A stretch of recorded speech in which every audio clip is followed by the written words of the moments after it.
BoogeyMan band coming round the bend. Is BoogeyMan band. Is BoogeyMan band. Greetings, my fellow fright fiends, and thanks so much for dropping by the Horror Zone channel. I hope everyone's doing well. This is a spooky screenings, as I mentioned in one of my recent videos where I showcased a lot of Blu-ray and DVD pickups.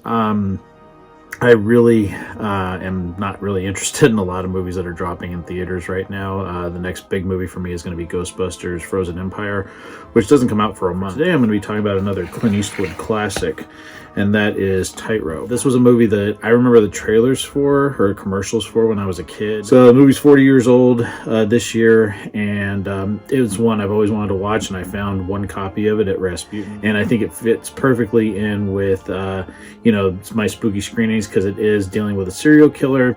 New Orleans single dad and cop Wes Block goes after a serial rapist killer, but when he gets too close, the hunter suddenly becomes the hunted. The movie stars Clint Eastwood as Wes Block, Genevieve Bujold as Beryl Thibodeau, Dan Hedaya as Detective Molinari, Allison Eastwood as Amanda Block, Jenny Beck as Penny Block, and Marco St. John as Leander Rolfe. The movie was written and directed by Richard Tuggle. So, again, really happy that I was able to pick this up, and what did I think of the film? I actually really enjoyed it. I really like movies that I wasn't able to watch when I was a kid because I was too young, and this film was really great. I really love Clint Eastwood, and I love that he plays these complex characters, something that probably wouldn't be done nowadays. And I feel like the character he plays in this one, Wes Block, there's a darkness to him, and it's very human because, his wife has left him and his daughters, and then he starts dealing with this serial killer that's killing women, and it leads him to some sort of the seedier side of New Orleans. And there was no punches pulled in this. I mean, there's some risque stuff that's in this film, and it surprises me that somebody that was such an A-list actor, director, and writer would do something that was this bold. And I commend Clint Eastwood for always taking risks in the roles that he took in the movies that he was in.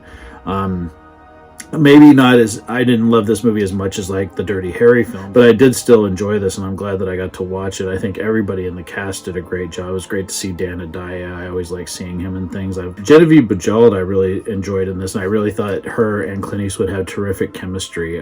Just really again, with every leading lady he had in these films, there was just something about him that he always plays kind of these gruffer characters. In this one, he's more down to earth. I mean, he does have these two young daughters that he's responsible for, but he's also going through pain of being abandoned by his wife, and you really see that in some of the situations that he finds himself in. I also love the way that the killer was depicted in this. Really creepy and really menacing.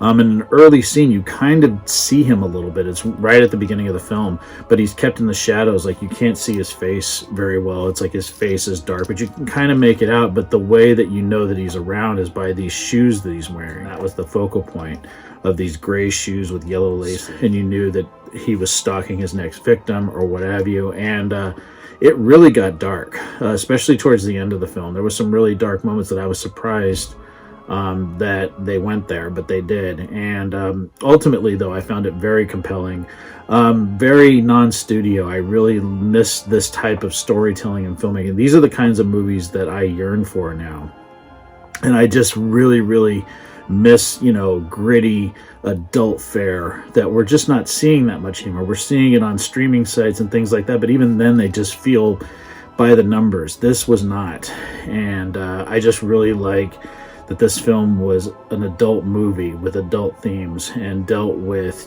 tragedy, and dealt with, the effects of divorce and single parenting. There was so many elements to this that really, I think, I would wish we would see now in movies. I feel like movies now just feel like products. They don't feel like storytelling a lot of the time, and that's why I just love going back and watching these older films. So yes, I recommend Tightrope. If you haven't seen it, it does have some beats at first that are very similar to like the Dirty Harry films. Again, I haven't talked about them yet, but there are some beats that are very similar, especially that the opening shot of New Orleans reminds me of some of the opening shots of San Francisco in the Dirty Harry films.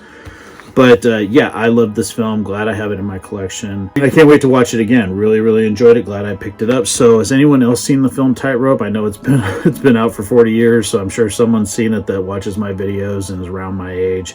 But let me know what you guys think down in the comments section below. Would love to hear from everyone. And again, thanks so much for dropping by the Horror Zone channel. I hope everyone's doing well, and I'll talk to you again real soon. Take it easy. Stay scared as always.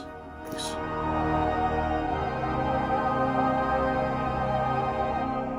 Hey, my fellow Fright Fiends, I just want to thank everyone for supporting BoogeyMan Ben's Horror Zone. If you haven't yet subscribed and you'd like to, please hit the subscribe button down below. Click the bell notification so you're updated every time I drop a new video.